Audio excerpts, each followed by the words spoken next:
Hello friends, Riyan learning concept के YouTube channel पर आपका स्वागत है। हार्दिक अभिनंदन है। आज हम हमारे इस वीडियो श्रृंखला में इस वीडियो सीरीज में जॉन स्टुअर्ट मिल की पॉलिटिकल फिलोसफी को समझने का प्रयास करेंगे। जेएस मिल यूटिलिटेरियन थिंकर हैं और आप सभी से रिक्वेस्ट है कि आप जो भी हमारा वीडियो देख रहे हैं, आप हमारे रियान लर्निंग कॉन्सेप्ट जो टेलीग्राम से जुड़े हैं, व्हाट्सएप ग्रुप से जुड़े हैं, तो आप सभी से रिक्वेस्ट है कि हमारा चैनल आप सब्सक्राइब करें। आपके लिए हमने वेस्टर्न पॉलिटिकल थिंकर्स की जो नोट्स की है सीरीज़, जो भी फर्स्ट ग्रेड की तैयारी कर रहे हैं जो स्टूडेंट्स, उनकी सीरीज़ डाल दी है। तो जैसे ही स्टूडेंट्स की संख्या बढ़ती है, सब्सक्राइब की संख्या बढ़ती है, तो अगली सीरीज़ शुरू कर दी जाएगी। आपको मैटर दिया जा रहा है जेएस मिल जॉन स्टुअर्ट मिल, जो कि बेंथम के शिष्य थे, जेरेमी बेंथम। जॉन स्टुअर्ट मिल 19वीं शताब्दी के इंग्लिश फिलोसफर थे। हम इस वीडियो में इनके राजनीतिक दर्शन या राजनीतिक विचारधारा को समझने का प्रयास करेंगे। इनका जो राजनीतिक दर्शन है वो क्या है,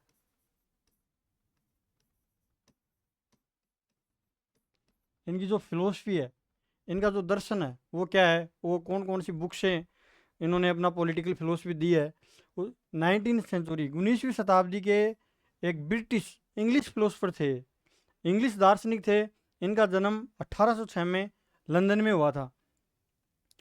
जेएस मिल, जॉन स्टुअर्ट मिल, जो जेरेमी बेंथम थे उनके डिसिपल थे, उनके शिष्य थे, उनके स्टूडेंट थे जेरेमी बेंथम। जेएस मिल के पिताजी थे, उनका नाम था जेम्स मिल।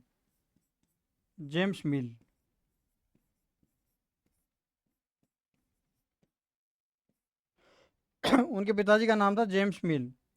इन्होंने एक बुक लिखी थी, history of British India. James Mill, history of, बहुत ही famous book, history of British India.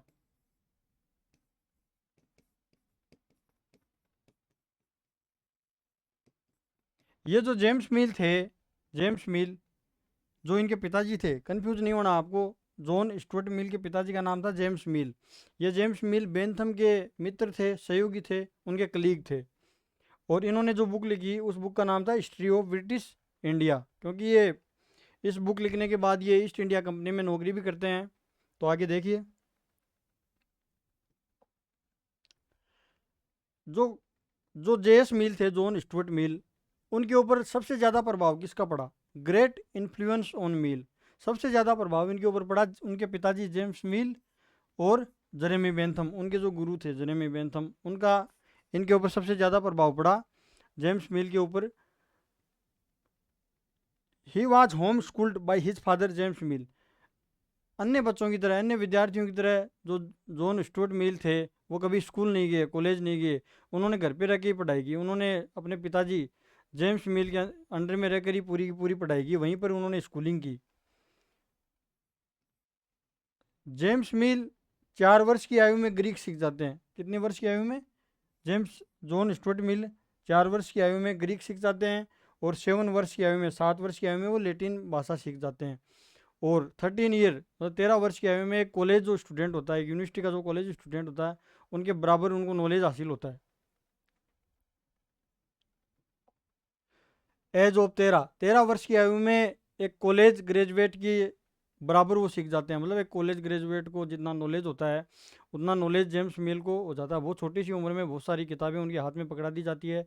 उनको उनको प्लेटो की जो रिपब्लिक बुक है, अरिस्टोटल की जो पॉलिटिकल इकोनॉमी, कैलकुलस जैसी किताबें हैं, वो उनको दे दी जाती है उनके हाथों में। जिस समय बच्चों की उम्र खेलने की होती है, खेलने कूदने की होती है, उस समय जे जॉन स्टुअर्ट मिल के हाथों में उनके पिताजी के द्वारा मोटी मोटी जो इम्पोर्टेंट बुक हैं वो पकड़ा दी जाती हैं। तो देखिए आप, 13 वर्ष की आयु में वो एक कॉलेज ग्रेजुएट जितना अध्ययन कर लेते हैं। He became secretary and research assistant to his father. अपने पिताजी जेम्स मिल को रिसर्च में भी असिस्ट करते हैं, सहयोग करते हैं। जॉन स्टुअर्ट मिल छोटी उम्र में ही अपने पिताजी को सहयोग करते हैं। वो एज ऑफ 17 की उम्र में, 17 वर्ष की आयु में, जो जॉन स्टुअर्ट मिल हैं वो ईस्ट इंडिया कंपनी में भी नौकरी लग जाते हैं। उनके पिताजी जेम्स मिल ने एक बुक लिखी थी, उस बुक का नाम था हिस्ट्री ऑफ ब्रिटिश इंडिया। उस बुक को लिखने के बाद वो ईस्ट इंडिया कंपनी में जॉब लगते हैं। और जब जॉन स्टुअर्ट मिल 17 वर्ष के होते हैं, तब वो सेक्रेटरी की जॉब ईस्ट इंडिया कंपनी में लग जाते हैं। आपको मैं जेम्स मिल मतलब जॉन स्टुअर्ट मिल का जो बैकग्राउंड है वो इसलिए बता रहा हूँ ताकि जॉन स्टुअर्ट मिल की पॉलिटिकल फिलोसफी के प्रति आपकी अंडरस्टैंडिंग इंक्रीज हो सके, बढ़ सके।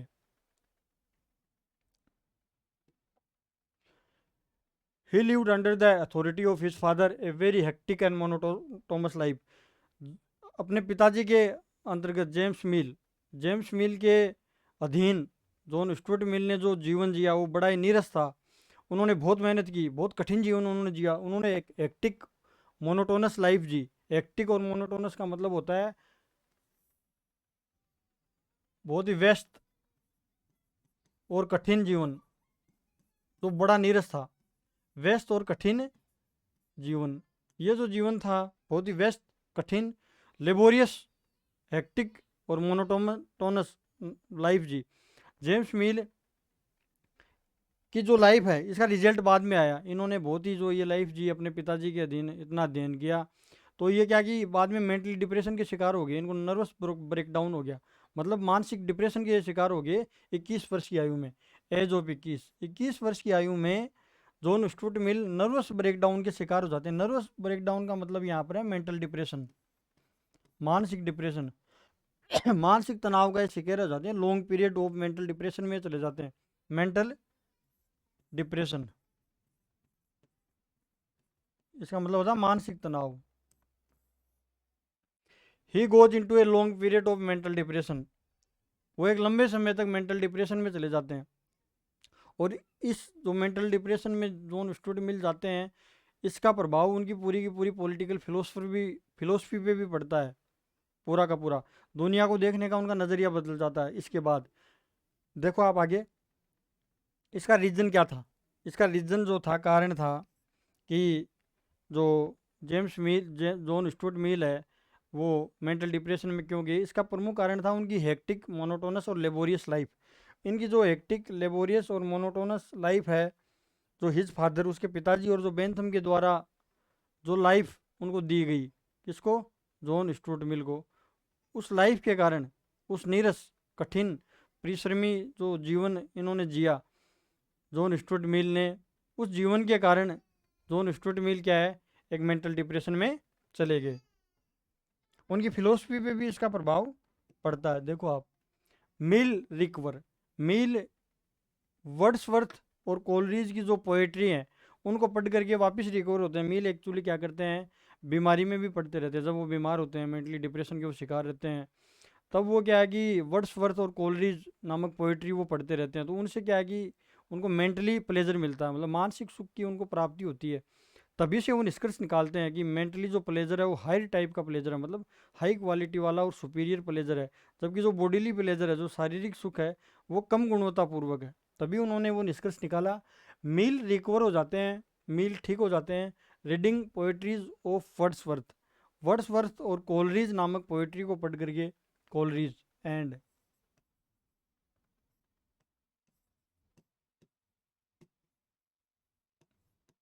कोलरीज नामक पोएट्री को पढ़ करके जेस मील क्या है, रिकवर हो जाते हैं, ठीक हो जाते हैं। तो देखिए आगे, after his recovery transformed of vision of life. जब वो ठीक होते हैं, वो ठीक क्यों होते हैं? वो मेंटली प्लेजर प्राप्त करते हैं, वो बुक्स पढ़ते हैं, वर्ड्सवर्थ की, कोलरीज की जो पोइट्री है उनको पढ़ करके वो ठीक हो जाते हैं। तो उनको दुनिया को देखने का, विश्व को देखने का, लाइफ को देखने का पूरा नज़रिया बदल जाता है। दुनिया को देखने का नज़रिया बदल जाता है और वो एक निष्कर्ष पर पहुंचते हैं। वो कहते हैं कि कोई भी जो प्लेजर होता है उसकी क्वालिटी इंपॉर्टेंट होती है। कोई भी प्लेजर होता है उसकी क्वालिटी इंपॉर्टेंट होती है, क्वांटिटी उसकी इंपॉर्टेंट नहीं होती। अर्थात वो मेंटली प्लेजर की बात करते हैं जो कि हायर क्वालिटी का प्लेजर है, जिसको सुपीरियर क्वालिटी का प्लेजर या सुपीरियर प्लेजर भी उसको कहा जाता है। तो एक निष्कर्ष पर पहुंचते हैं वो। तो देखिए आप, he starts looking at his father and Bentham's philosophy of utilitarians critically. इतने दिन तक तो बेंथम एक यूटिलिटेरियन थिंकर होते हैं। तो बेंथम, बेंथम नहीं सॉरी, जेम्स मिल। जेम्स मिल क्या है, बेंथम और जेम्स मिल के अधीन जो फिलोसफी है, यूटिलिटेरियन फिलोसफी, उसको अपनाते हैं इतने दिन तक। तो जो क्लासिकल यूटिलिटेरियन की जो फिलोसफी है, क्लासिकल यूटिलिटेरियनिज्म अर्थात जो शास्त्रीय उपयोगितावाद का जो दर्शन और विचारधारा है, वो बेंथम और जेम्स मिल के द्वारा दी गई। बेंथम को उपयोगितावाद का जनक माना जाता है, फादर ऑफ यूटिलिटेरियनिज्म वो है बेंथम, जेरेमी बेंथम। जेम्स मिल उनके सहयोगी होते हैं। उस फिलोसफी को क्रिटिकली एग्जामाइन करना शुरू कर देते हैं। कौन? जॉन स्टुअर्ट मिल। उसका कारण होता है, उसका कारण अभी समझ में आएगा आपको कि वो कौन कौन से बदलाव हैं जो जेरेमी बेंथम की फिलोसफी में जॉन स्टुअर्ट मिल के द्वारा लाए गए।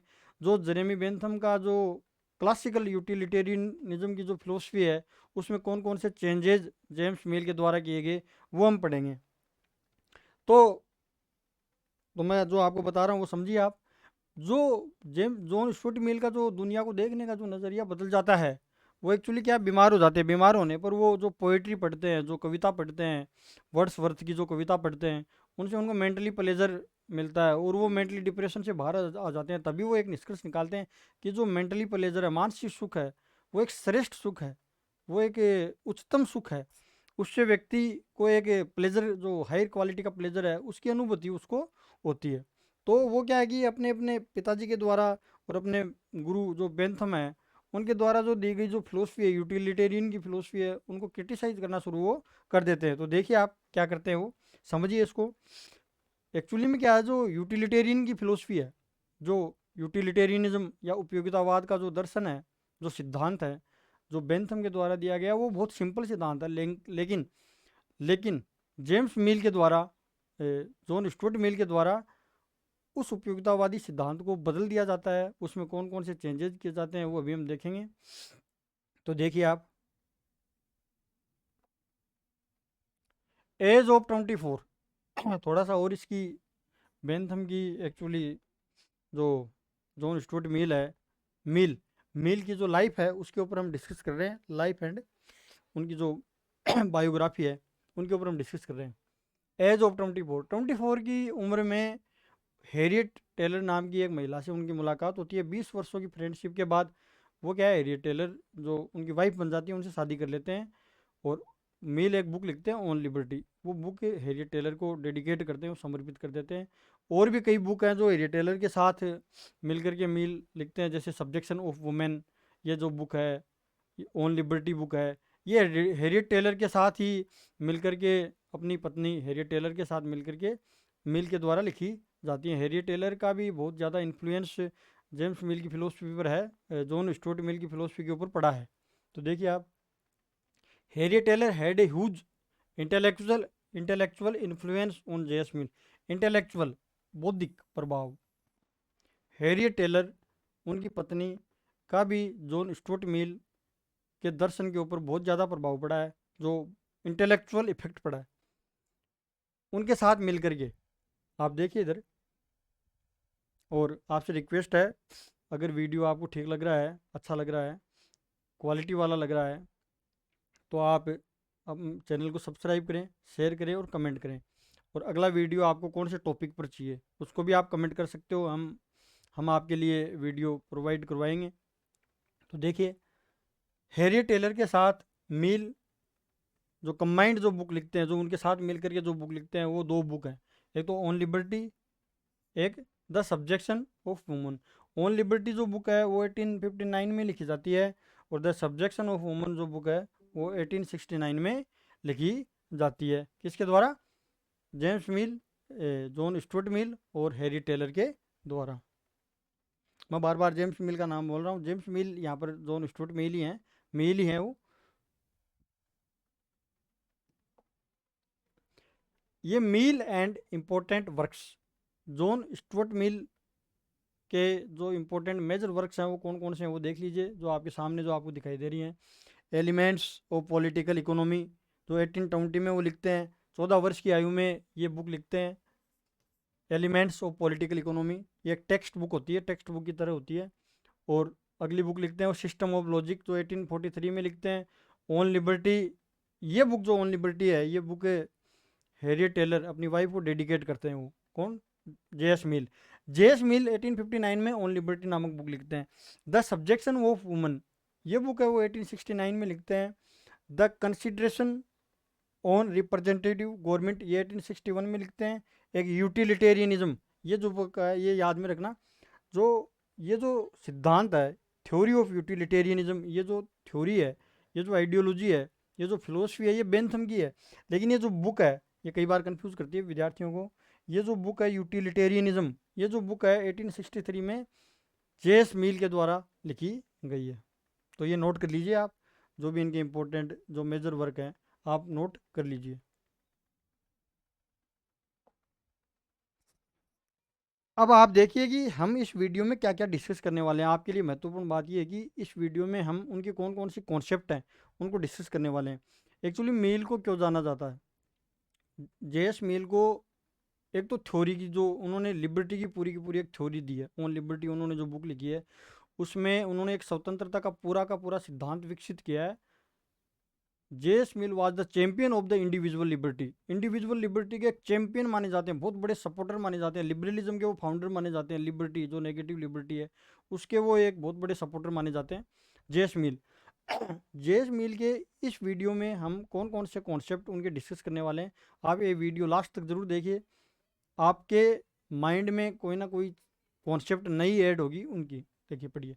एक तो मॉडिफिकेशन ऑफ बेंथम्स यूटिलिटेरियनिज्म। बेंथम के यूटिलिटेरियनिज्म में कौन कौन से मॉडिफाई किए गए जेएस मिल के द्वारा, उनको डिस्कस करेंगे। मिल का जो आइडिया ऑफ इंडिविजुअल लिबर्टी है, इंडिविजुअल लिबर्टी, व्यक्तिगत स्वतंत्रता का जो उनका विचार है उसको डिस्कस करेंगे। हार्म प्रिंसिपल जो हानि सिद्धांत उनके द्वारा दिया गया है उसको हम डिस्कस करेंगे। हानि सिद्धांत,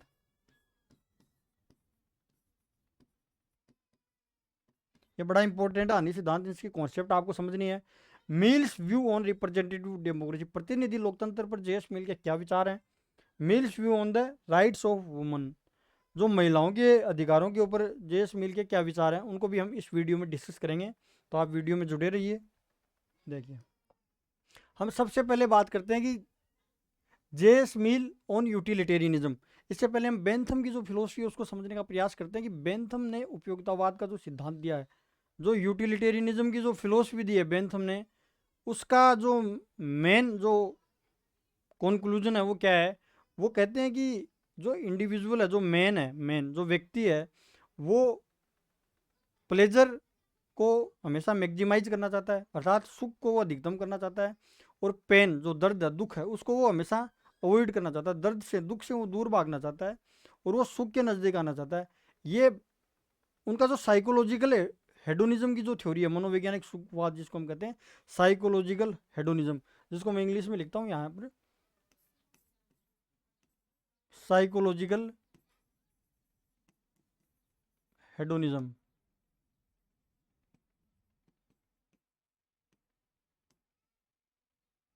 मनोवैज्ञानिक सुखवाद, मनोवैज्ञानिक सुखवाद। बेंथम क्या है कि बेंथम एक रिफॉर्मर थे। फिलोसफर की तुलना में बेंथम रिफॉर्मर ज़्यादा थे, सुधार ज़्यादा करना चाहते थे। वो कई प्रकार के लीगल और पॉलिटिकल रिफॉर्म करना चाहते थे सोसाइटी में। तो बेंथम जो नेचुरल साइंस है उनको एक्चुअली सोशल साइंस में वो लाना चाहते थे। नेचुरल साइंस की जैसे थ्योरी जो बिल्ड होती है, वैसे वो जो सोशल साइंस में थ्योरी बिल्ड करना चाहते थे, उन्होंने एक पूरी की पूरी थ्योरी बिल्ड की इसके ऊपर। वो कहते हैं कि व्यक्ति दुख से दूर भागता है, सुख की कामना करता है, अर्थात पेन को मिनिमाइज करता है और जो प्लेजर है उसको मैक्सिमाइज करता है, उसको अधिकतम करता है। व्यक्ति की ये उसका नेचर है व्यक्ति का। दूसरी चीज़, वो कहते हैं कि कोई भी कार्य होता है, व्यक्ति कोई भी गतिविधि करता है, कोई भी कार्य करता है, तो उसका परिणाम क्या है, उसके एक्शन का कंसिक्वेंस क्या है। वो अगर गुड है तो वो प्लेजर देने वाला है, अगर वो बैड है तो वो पेन देने वाला है। तो इस प्रकार जो साइकोलॉजिकल हेडोनिज्म मैंने आपको बताया बेंथम का, उसका जो मूल में क्या है, उसमें मूल में ये है कि बेंथम ये कहते हैं कि क्वांटिटी, क्वालिटी में किसी प्रकार का कोई अंतर नहीं होता। क्वालिटी अर्थात वो क्वांटिटी पर बल देते हैं, क्वालिटी पर कोई बल नहीं देते, क्वालिटी को वो इग्नोर कर देते हैं। सुख दुख की जो क्वालिटी है, पेन और प्लेजर की जो क्वालिटी है, उसको वो अवॉइड कर देते हैं और क्वांटिटी पर बल देते हैं। वो कहते हैं quantity is more important than quality, quality से ज़्यादा महत्वपूर्ण क्वांटिटी, अर्थात मात्रात्मक अंतरों को वो स्वीकार करते हैं, मात्रात्मक अंतरों को वो स्वीकार करते हैं। तो देखिए आप समझिए, आप मील एक्सेप्टेड, मील वास्तव में क्या है, मील एक यूटिलिटेरियन थिंकर है। तो यूटिलिटेरियन की जो फिलोसफी है उसको, उपयोगितावादी दर्शन को मील अनुसरण करते हैं, फॉलो करते हैं। तो कुछ बातें तो वो स्वीकार करते हैं, लेकिन जो कोर अजम्पशन है उसको वो चेंज कर देते हैं। कोर अजम्पशन क्या है? वो कहते हैं quality is more important than quantity. उसको समझिए, हम समझेंगे इसी वीडियो में, आप ध्यान से जुड़े रहिए मेरे साथ। तो देखिए आप, Mill accepted the action which produces pleasure and avoid pain. इस बात को तो मील एक्सेप्ट करते हैं कि कोई एक्शन है, उसका कंजिक्वेंस प्लेजर देने वाला है तो वो गुड है। उसका कंजिक्वेंस, कंजिक्वेंस मीन्स यहाँ पर परिणाम, अगर पेन देने वाला है तो वो बैड है। तो consequence of the action that decides whether an action is right और रॉन्ग। किसी भी एक्शन का, किसी भी कार्य का परिणाम हमेशा निर्धारित करता है कि वो कार्य सही है या गलत है। तो ये साइकोलॉजिकल हेडोनिज्म वाली फिलोसफी है, मनोवैज्ञानिक सुखवाद की जो अवधारणा है वो यही है। मील क्या करते हैं? Mill rejected Bentham's claim that all pleasure are quantitatively equal. Mill जो बेंथम का जो क्लेम है, अर्थात बेंथम की जो फिलोसफी है, यूटिलिटेरियनिज्म की जो बेंथम की जो फिलोसफी है, उसका जो कोर अजम्पशन है उसको ही चेंज कर देते हैं मील। कोर अजम्पशन उसको क्या रिवर्स कर देते हैं, वो रिवर्स मतलब उसको घुमा देते हैं। वो जो बेंथम की फिलोसफी में जो कोर अजम्पशन है वो क्या है, वो केंद्रीय अवधारणा क्या है? Quantity is more important than quality. या वो कह रहे हैं कि प्लेजर आल क्वांटिटेटिव, मतलब सभी प्रकार के जो सुख हैं वो मात्रात्मक रूप से समान होते हैं। क्वालिटी का कोई रोल नहीं है, क्वालिटी का कोई रोल नहीं है, मात्रात्मक रूप से समान होते हैं। मील इसको क्या करते हैं? रिजेक्ट कर देते हैं। ये जो फिलोसफी है, प्लेजर आल क्वांटिटेटिवली इक्वल, मैं इधर बता देता हूँ आपको। यहाँ पर क्वांटिटी मीन्स मात्रा है, क्वालिटी मीन्स है गुण, गुणता। क्वालिटी मतलब गुणता, जो मेंटली प्लेजर है, मेंटली क्वालिटी है, उनसे इनको लिया गया है। तो देखिए आप, Mill rejected Bentham's claim that all pleasure are quantitatively equal. Mill Bentham के इस क्लेम को रिजेक्ट कर देते हैं कि सभी प्रकार के प्लेजर मात्रात्मक रूप से समान होते हैं। मील कहते हैं कि गुणात्मक रूप से इनमें अंतर होता है, मात्रात्मक के साथ साथ इनमें गुणात्मक भी अंतर होता है। Mill said that pleasure are different qualitatively. Qualitatively का मतलब यहाँ पर गुणात्मक है, और प्लेजर का मतलब यहाँ सुख है। सुख गुणात्मक रूप से भी भिन्न होते हैं, इनमें अंतर होता है। फॉर मील, मील क्या कहते हैं? जेस मील क्या कहते हैं? Poetry is better than pushpin. Pushpin क्या है? पुशपिन एक ब्रिटिश गेम है, बच्चों का खेल है, जिसमें दो शब्द हैं, पुश और पिन। ये देखिए आप, पुश, पुश का मतलब प्रेस करना, दबाना, और एक पिन, पिन मतलब जो नुकीली पिन होती है, वैसे पिन, ये पिन होती है ना नुकीली। ये एक्चुअली क्या है कि इस गेम में दो या दो से अधिक, दो या तीन लोग इस खेल को, प्रतियोगिता को खेलते हैं, बच्चे खेलते हैं, दो या तीन से अधिक। आप गूगल पे सर्च करोगे तो आपको इसका इमेज भी दिखाई देगा, तो आप सर्च कर लेना। पिन से क्या है कि एक दूसरे को, पिन होती है, पिन से एक दूसरे को प्रेस किया जाता है। ऐसा एक गेम होता है बच्चों का, जैसे क्रिकेट एक गेम है, फुटबॉल एक गेम है, वैसे ही ये गेम है, बस सब इसमें एंजॉय होता है। और पोइट्री मतलब, पोइट्री का मीनिंग है यहाँ पर कविता पढ़ना, काव्य पाठ करना। काव्य पाठ करना और पुष्पिन खेलना दोनों एक समान है। ये कौन कहता है? बेंथम कहता है। ये मील नहीं कहता।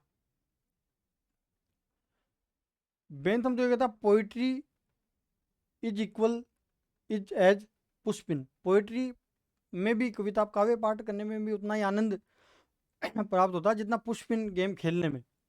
मील कहता है पोइट्री इज बेटर देन पुष्पिन। इस बात को समझिए, पुष्पिन में एक्चुअली, पुष्पिन में बॉडीली प्लेजर है, मतलब सुख, शारीरिक सुख की प्राप्ति होती है, कोई भी हम क्रिकेट वगैरह गेम खेलते हैं।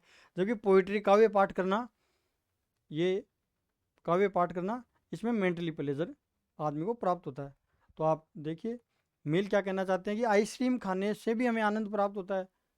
और जैसे हम रविंद्रनाथ टैगोर हैं, उनकी हम कोई कविता पढ़ते हैं, शेक्सपियर की कोई कविता पढ़ते हैं, तो आनंद उनमें प्राप्त होता है। तो बेंथम क्या कहता है कि सभी प्रकार के प्लेजर बराबर है, क्वांटिटी बराबर है। लेकिन मील यहाँ पर इस अजम्पशन को रिजेक्ट कर देते हैं, इस जो आर्ग्यूमेंट है इसको रिजेक्ट कर देते हैं। मील क्या कहते हैं कि नहीं, mentally pleasure are better than bodily pleasure. जो मेंटली प्लेजर है वो हाई क्वालिटी प्लेजर है, वो सुपीरियर क्वालिटी वाला प्लेजर है, सुपीरियर प्लेजर है। तो मील यहाँ पर क्या कहते हैं कि कविता पढ़ने में मेंटली मानसिक सुख की प्राप्ति होती है, जबकि गेम खेलने में शारीरिक सुख की प्राप्ति होती है। मानसिक सुख शारीरिक सुखों की तुलना में श्रेष्ठ है, यहाँ पर ये कह रहे हैं। यहाँ पर इनका कोटेशन भी है, it is better to be human being dissatisfied than a pig satisfied. यहाँ पर ह्यूमन बींग का मतलब मनुष्य है। कैसा मनुष्य? असंतुष्ट, असंतुष्ट मनुष्य। कैसा मनुष्य?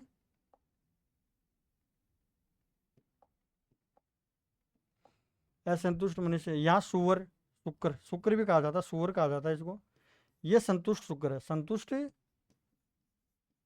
शुक्र। यहाँ पर सोक्रेट्स, यहाँ सोक्रेट्स का मीनिंग विद्वान व्यक्ति है, फिलोसफर हो सकता है कोई। सोक्रेट, सुकरात एक विद्वान, सुकरात विद्वान व्यक्ति जो असंतुष्ट है। यहाँ पर फूल मूर्ख व्यक्ति है, मूर्ख संतुष्ट व्यक्ति, मूर्ख संतुष्ट व्यक्ति। तो इसको समझिए आप, मैं तो समझाना चाह रहा हूँ। ये कोटेशन क्या कह रहा है, जेस मिल के द्वारा ये स्टेटमेंट दिया गया, इस स्टेटमेंट को समझिए। जेस मिल की पूरी फिलोसफी आपको क्लियर हो जाएगी, समझ में आ जाएगी। यहाँ पर कहना चाह रहे हैं कि एक असंतुष्ट मनुष्य, एक डिससेटिस्फाइड ह्यूमन बींग बेटर है एक पिग सेटिस्फाइड, एक संतुष्ट सुअर की तुलना में। सुअर एक पशु है, एनिमल है, वो संतुष्ट है, लेकिन वो कभी भी क्या है कि हायर प्लेजर जो होते हैं, हायर क्वालिटी के जो प्लेजर होते हैं, उनको कभी भी वो महसूस नहीं कर पाता।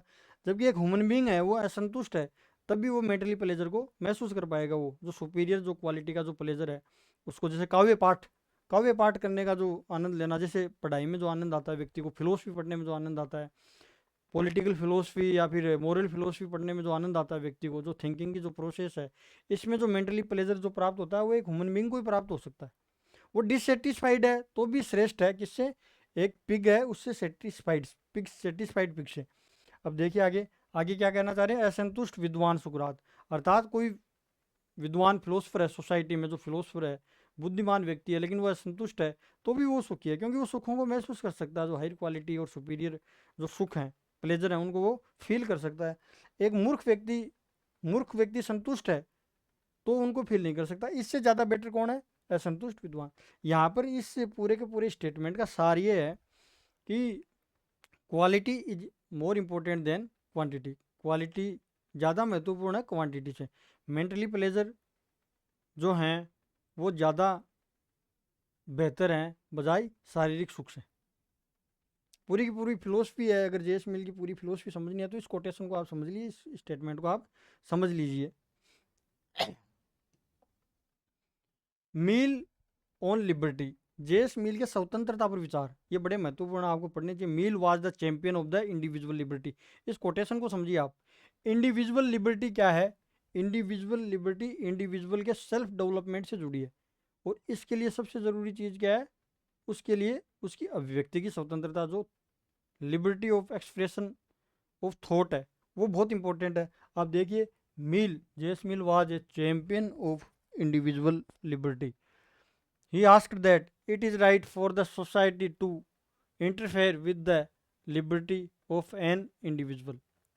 वो पूछते हैं, जेएस मिल पूछते हैं कि सोसाइटी और गवर्नमेंट के द्वारा एक व्यक्ति के जीवन में कहाँ तक हस्तक्षेप किया जा सकता है, कहाँ तक इंटरवीन किया जा सकता है। ये प्रश्न पूछते हैं वो, और तभी वो एक थ्योरी को बिल्ड करते हैं, एक सिद्धांत का निर्माण करते हैं। कौन? जेएस मिल। वो एक हार्म प्रिंसिपल का निर्माण करते हैं, जिसको हिंदी में हम कहते हैं हानि सिद्धांत। क्या कहते हैं? हानि सिद्धांत। इसको समझिए आप।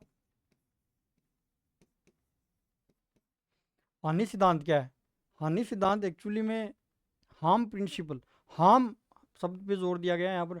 हार्म प्रिंसिपल का जो यहाँ पर मतलब ये है कि हार्म किसको हो रहा है? दूसरे व्यक्ति को हार्म हो रहा है। अर्थात एक व्यक्ति कोई कार्य करता है, वो दूसरे व्यक्ति के कार्यों में बाधा बनता है, तब उसको नुकसान होता है।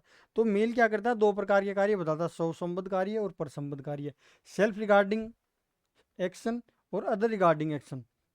सेल्फ रिगार्डिंग एक्शन का मीनिंग जो कार्य सबसे संबंधित है, अपने से संबंधित है, जिनका प्रभाव दूसरों पर नहीं पड़ता, और अदर रिगार्डिंग एक्शन जिनका प्रभाव दूसरों के ऊपर पड़ता है। तो मेल का हार्म प्रिंसिपल देखिए, मैं समझा देता हूँ। मेल के द्वारा अपनी बुक ऑन लिबर्टी में हार्म प्रिंसिपल दिया गया है। हार्म प्रिंसिपल का जो ऑब्जेक्टिव है वो दूसरों की जो लिबर्टी है उसको प्रोटेक्ट करना है। अर्थात मिल कहते हैं कि व्यक्ति दो प्रकार के कार्य करता है, self regarding action, other regarding action. Self regarding action वो होते हैं जिनमें व्यक्ति के ऊपरी स्वयं पर प्रभाव पड़ता है, अर्थात सोसाइटी और गवर्नमेंट के द्वारा उनमें इंटरफेयर नहीं किया जाना चाहिए। और अदर रिगार्डिंग एक्शन वो होते हैं जो व्यक्ति के द्वारा किए जाते हैं और सोसाइटी पर उनका प्रभाव पड़ता है, दूसरों पर उनका प्रभाव पड़ता है, तो उसके ऊपर सोसाइटी के द्वारा या गवर्नमेंट के द्वारा उनको क्या रिस्ट्रिक्ट किया जा सकता है, प्रतिबंधित किया जा सकता है। तो देखिए आप हार्म प्रिंसिपल समझिए। हार्म प्रिंसिपल क्या कहता है? Society can interfere with the liberty of an individual only to protect itself and action can be restricted only if it caused harm to others. जो मैंने आपको बताया, हार्म प्रिंसिपल ये कहता है यदि व्यक्ति के द्वारा ऐसे कार्य, ऐसे एक्शन किए जाते हैं, ऐसी एक्टिविटी की जाती है जिसके द्वारा दूसरों की लिबर्टी हैम्पर होती है, वायोलेट होती है, तब सोसाइटी के द्वारा उन एक्शंस को क्या है, रिस्ट्रिक्ट किया जा सकता है। जैसे उदाहरण के लिए, उदाहरण समझेंगे हम। उदाहरण जैसे एक बंद कमरे में बैठकर एक व्यक्ति शराब पीता है, अल्कोहल कंज्यूम करता है, तो सोसाइटी या गवर्नमेंट के द्वारा उसको नहीं रोका जा सकता क्योंकि वो बंद कमरे में बैठ करके वो शराब पी रहा है। उसको चेतावनी दे सकती है सरकार, उसकी जो बोतल है शराब की उसके ऊपर लिख सकती है कि शराब पीना इंजूरियस टू हेल्थ है, स्वास्थ्य के लिए हानिकारक है। लेकिन वो व्यक्ति अगर शराब पीकर ड्राइव करता है, गाड़ी चलाता है, तो ड्राइव करता है, वो ड्रिंक एंड ड्राइव करता है, तब उसके ऊपर सोसाइटी के द्वारा रिस्ट्रिक्शंस इम्पोज किए जा सकते हैं, गवर्नमेंट के द्वारा प्रतिबंध उसके ऊपर लगाए जा सकते हैं क्योंकि वो दूसरों को नुकसान वहाँ पर पहुँचा सकता है। तो ये हार्म प्रिंसिपल मैंने आपको समझाया, इसको कभी एक अलग से वीडियो में कंप्लीट हम समझेंगे पूरा। अगर आपका कमेंट आएगा और वीडियो आप शेयर करोगे, लाइक करोगे, तो देखिए आप, Mill on freedom of expression. Mill जो फ्रीडम ऑफ एक्सप्रेशन है, जो व्यक्ति की जो स्वतंत्रता है, उसको मील बहुत ज़्यादा महत्वपूर्ण मानते हैं, मोस्ट इंपॉर्टेंट फ्रीडम उसको मानते हैं। देखो आप, मील इसको मोस्ट इंपॉर्टेंट लिबर्टी मानते हैं। Mill was the champion of the individual liberty, उसको भी समझेंगे हम। मील इसको मोस्ट इंपॉर्टेंट लिबर्टी मानते हैं। क्यों मानते हैं? क्योंकि व्यक्ति की जो स्वतंत्रता व्यक्ति के सेल्फ डेवलपमेंट के लिए बहुत ज़रूरी है। इंडिविजुअल डेवलपमेंट जिसके द्वारा रेशनल कैपेसिटी टू थिंक, अर्थात व्यक्ति के सोचने समझने की जो शक्ति है, रेशनल कैपेसिटी, उसकी रीजन, उसके तर्क करने की शक्ति है, उसका विकास होता है, इंडिविजुअल डेवलपमेंट होता है। और व्यक्ति ट्रूथ के बारे में क्या कहते हैं? Truth is never absolute and complete. James मिल क्या कहते हैं? जो ट्रूथ होता है वो ट्रूथ क्या है कि कभी भी एब्सोल्यूट नहीं होता। हमेशा कोई भी व्यक्ति ये क्लेम नहीं कर सकता कि मैं जो बोल रहा हूँ वास्तव में सत्य है। एक सोसाइटी में, देखो मैं आपको उदाहरण से समझाता हूँ। मान लो ये सोसाइटी है,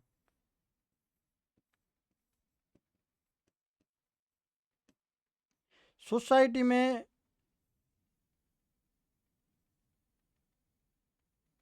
सोसाइटी में 80% लोगों का एक व्यू है,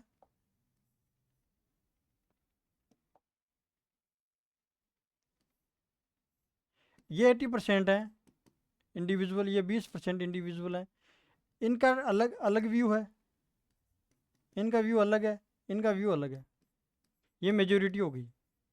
मिल क्या कहते हैं कि ये 80% लोग ये कह रहे हैं कि हम जो बोल रहे हैं वो सत्य है। ट्रूथ एक्चुअली क्या है? ट्रूथ निकलता है डिबेट एंड डिस्कशन से।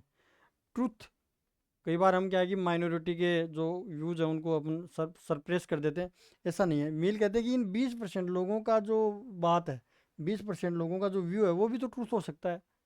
हम कई बार इन 20% लोगों को क्या कि सरप्रेस नहीं करना चाहिए, हमेशा की फ्रीडम ऑफ एक्सप्रेशन होना चाहिए, लिबर्टी ऑफ एक्सप्रेशन जिसको हम कहते हैं, व्यक्ति की स्वतंत्रता होनी चाहिए, ताकि ये जो व्यू है 20% लोगों का व्यू, ये भी बाहर आ सके। क्या पता ये सत्य हो, तब हम क्या है कि 80% लोग हैं उनको रॉन्ग जो डिसीजन ले रहे हैं उससे हम बच सकते हैं। और यदि ये गलत भी हो तो अब क्या है कि 80% जो लोग हैं जो सत्य हैं वो ज़्यादा सत्य साबित हो जाएगा, अर्थात वो अपने आप में डिफेंडिंग स्टैंड पर आ जाएगा, डिफेंडिंग स्टैंड पर। तो देखिए आप, मेल क्या कहते हैं? Truth is never absolute and complete, कभी भी सत्य पूर्ण नहीं होता, पूरा नहीं होता। हाई लेवल ऑफ ट्रूथ कब आता है? जब ट्रूथ है उसका रिफाइन कैसे होगा? ट्रूथ हाई लेवल पे कैसे जाएगा, उसका रिफाइन कैसे होगा? सत्य अपने आप को सुधारेगा कैसे, विकसित कैसे करेगा? डिबेट एंड डिस्कशन के द्वारा। डिबेट, सोसाइटी में जितनी ज़्यादा डिबेट होगी, डिस्कशन होगा, डेलिब्रेशन होगा, उतना ही क्या है, ट्रूथ रिफाइन होता चला जाएगा, मेच्योर होता चला जाएगा। ये मील कह रहे हैं minority opinion must never be suppressed. कभी भी मील कहते हैं कि जो माइनॉरिटी की जो ओपिनियन है उसको कभी भी सप्रेस नहीं करना चाहिए, क्योंकि माइनॉरिटीज़ की ओपिनियन की भी वैल्यू है। Opinion is right society will correct. यदि माइनॉरिटी की ओपिनियन यदि राइट हो तो सोसाइटी राइट डिसीजन लेगी, ये कहते हैं मीन। ओपिनियन इज़ रॉन्ग, यदि ओपिनियन इज़ रॉन्ग, अगर वो राय गलत है, ओपिनियन गलत है, तो सोसाइटी विल स्टैंड, सोसाइटी का जो ट्रूथ है वो ज़्यादा मजबूती से बाहर आएगा। तो ये हमारे मील के फ्रीडम पर जो विचार थे वो देखिए। इसके बाद देखो मील ऑन रिप्रेजेंटेटिव गवर्नमेंट। मील जितनी भी डेमोक्रेटिक वो फॉर्म है मील के, हम देख रहे हैं प्रतिनिधि लोकतंत्र या प्रतिनिधि सरकार पर क्या विचार है मील के। मील एक्चुअली जितनी भी फॉर्म ऑफ गवर्नमेंट है उनमें जो रिप्रेजेंटेटिव डेमोक्रेसी है उनको वो सुपीरियर मानते हैं, श्रेष्ठ मानते हैं। मील क्या करते हैं, फेवर करते हैं डेमोक्रेसी का। क्यों करते हैं, क्योंकि जनता पार्टिसिपेट करती है पॉलिटिक्स में, और पार्टिसिपेट करती है, और निश्चित समय के बाद जो नेता होते हैं उनको जवाब भी देना पड़ता है, सरकार भी बदलती है, एक निश्चित पीरियड होता है इसमें। तो देखिए मील क्या कहते हैं, participating in politics, moral and intellectual capacity. जनता है जो पब्लिक है उसकी मोरल और इंटेलेक्चुअल कैपेसिटी का इसमें डेवलपमेंट होता है, क्योंकि वो पार्टिसिपेट करती है, ज़्यादा से ज़्यादा डिस्कस करती है, डेलिब्रेशन करती है, ज़्यादा से ज़्यादा वो डेलिब्रेशन करती है, डिस्कशन करती है, डिबेट करती है। इसलिए क्या है कि मेल फेवर करते हैं रिप्रेजेंटेटिव गवर्नमेंट का। Mill advocated democracy only for the society where people are educated, rational, noble और वर्चस। इस स्टेटमेंट को समझिए। जेस मिल क्या कहते हैं, जेस मिल कहते हैं कि उन्हीं सोसाइटी के लिए डेमोक्रेसी को मिल अच्छी मानते हैं जिन सोसाइटी में लोग शिक्षित हों, विवेकशील हों और सद्गुणी हों, एजुकेटेड हों, रेशनल हो और वर्चुअस हो। जहाँ पर अनपढ़ हों, इरेशनल लोग रहते हों, वहाँ पर क्या है कि डेमोक्रेसी उपयुक्त नहीं है। Fearing tyranny of majority supported the concept of plural voting. हमेशा क्या है कि मील प्लूरल वोटिंग का सपोर्ट करते हैं। मील कहते हैं कि सोसाइटी में फिलोसफर भी रहते हैं जो विद्वान व्यक्ति हैं, उन लोगों की वोटों की संख्या ज़्यादा होनी चाहिए। जबकि डेमोक्रेसी में क्या होता है, प्रत्येक व्यक्ति के वोट की कीमत एक होती है। लेकिन मील हमेशा प्लूरल वोटिंग की बात करते हैं, वो बहुल मतदान की बात करते हैं। क्यों करते हैं, क्योंकि इससे क्या होगा कि जो मेजोरिटी की जो तानाशाही है उससे हम बच सकते हैं, क्योंकि एक व्यक्ति के पास, जो विद्वान व्यक्ति है उसके एक से ज़्यादा वोट उसके पास होंगे तो बैलेंस बना रहेगा। Mill said that democracy is not suitable for non European society. Mill कहते हैं कि नॉन यूरोपियन सोसाइटी हैं, जैसे एशियन सोसाइटी है, अफ्रीकन सोसाइटी है, लेटिन अमेरिकन सोसाइटी है, इनके लिए डेमोक्रेसी सुटेबल नहीं है, क्योंकि यहाँ पर अनएजुकेटेड इरेशनल लोग रहते हैं। मील ये कहते हैं he supported despotism in such society. इसका मतलब मील क्या कर रहे हैं, डेस्पोटिज्म को सपोर्ट कर रहे हैं। डेस्पोटिज्म मीन जो लिबरल सोसाइटीज़ हैं, ब्रिटिश जो इम्पीरियलिज्म है उसको वो सपोर्ट कर रहे हैं। He was a also supporter of British imperialism. British साम्राज्यवाद के वो सपोर्टर माने जाते हैं। वो कहते हैं कि जहाँ भी ब्रिटिश राज है, ब्रिटिश कॉलोनीज है, वहाँ पर भी डेमोक्रेसी हम तभी लागू करेंगे जब वो लोग शिक्षित हो जाएंगे। तो ब्रिटिश इम्पीरियलिज्म के वो सपोर्टर माने जाते हैं। मील ऑन विमेन, हमारा इस वीडियो का जो लास्ट जो टॉपिक है वो है महिलाओं के अधिकारों पर मील के क्या विचार हैं। महिलाओं के अधिकारों पर मील के, जेएस मील के क्या विचार हैं। मील एक्चुअली एक बुक लिखते हैं सब्जेक्शन ऑफ वुमन। मील 24 वर्ष की उम्र में अपनी जो पत्नी, अपनी जो फ्रेंड है हैरियट टेलर, उनसे संपर्क में आते हैं। 20 वर्षों की मित्रता के बाद वो उनसे शादी कर लेते हैं, और एक बुक होती है सब्जेक्शन ऑफ वुमन, वो बुक है सब्जेक्शन ऑफ वुमन बुक है। वो बुक मील के द्वारा हैरी टेलर के साथ मिलकर लिखी जाती है। Mill's book subjection of woman is considered to be one of the earliest treatise on feminism. Feminism की जो आइडियोलॉजी है, फेमिनिस्ट जो मूवमेंट है, उसके अर्लियर जो थिंकर हैं उनमें जेएस मिल को माना जाता है। जेएस मिल को प्रोटो फेमिनिस्ट भी कहा जाता है। प्रोटो फेमिनिस्ट अर्थात शुरुआती एक थिंकर है जेएस मिल जो फेमिनिस्ट मूवमेंट को सपोर्ट करते हैं। और फेमिनिस्ट जो थिंकर्स हैं उनके लिए बाद में ये जो बुक लिखी गई है सब्जेक्शन ऑफ वुमन, एक प्रेरणा का काम भी करती है, इंस्पायरेशन का काम भी करती है। He is considered a proto feminist. His wife Harriet Taylor had huge influence on Mill's feminist thinking. J S Mill actually में 4 वर्षों तक सांसद रहते हैं ब्रिटिश पार्लियामेंट में। उस समय वो राइट टू वोटिंग उनके लिए जो right to vote, right to divorce, इनकी बात करते हैं, वो उनके अधिकारों की बात करते हैं। तो देखिए आप, उनकी जो फेमिनिस्ट थिंकिंग है मेल की, उनके ऊपर हैरियट टेलर का बहुत ज़्यादा इफेक्ट है। He supported women's right to vote, equal property rights to woman, right to get easy divorce, अर्थात राइट टू डाइवर्स, तलाक लेने का अधिकार है, मत देने का अधिकार है। मिल जिस शताब्दी से बिलोंग करते हैं 19वीं सेंचुरी में, एक्चुअली में महिलाओं को बहुत सारे राइट्स नहीं थे, महिलाओं के अधिकारों को दबाया गया था। मिल ब्रिटिश सांसद रहते हैं 4 वर्षों तक, तो वो महिला अधिकारों की बात भी उठाते हैं, राइट टू वोट की बात करते हैं, इक्वल प्रॉपर्टी राइट्स की वो बात करते हैं, right to get easy divorce की बात करते हैं। Mill said that women are equal to man in all their abilities, so there is no justification for discrimination. Mill कहते हैं कि मैन की तुलना में जो महिलाएं हैं उनमें भी बराबर योग्यताएं हैं, इसलिए उनको उनके भेदभाव का कोई आधार हमारे पास नहीं है। Mills work have inspired many future feminist thinker, जो बहुत सारे फेमिनिस्ट थिंकर जो बाद में हुए हैं, मिल के जो वर्क हैं, मिल का कौन सा वर्क है, सब्जेक्शन ऑफ वुमन, जो उन्होंने हैरियट टेलर के साथ मिलकर के लिखा था, वो जो वर्क है वो बहुत सारे फेमिनिस्ट थिंकर के लिए एक इंस्पायरेशन का काम भी करते हैं। तो इस वीडियो में हमने मिल की फ़िलोसफी को समझने का प्रयास किया है। मैंने पॉलिटिकल फ़िलोसफी को, जेस मिल की पॉलिटिकल फ़िलोसफी को समझाने का प्रयास किया है। उन्होंने जो बेंथम के यूटिलिटेरियनिज्म की जो फिलोसफी है उनमें क्या बदलाव किए, उनके रिप्रेजेंटेटिव गवर्नमेंट पर क्या विचार रहे, उनके महिलाओं के मताधिकार, महिलाओं के अधिकारों पर उनके क्या विचार रहे, स्वतंत्रता पर मेल के क्या विचार रहे, उन सभी बातों को हमने जाना।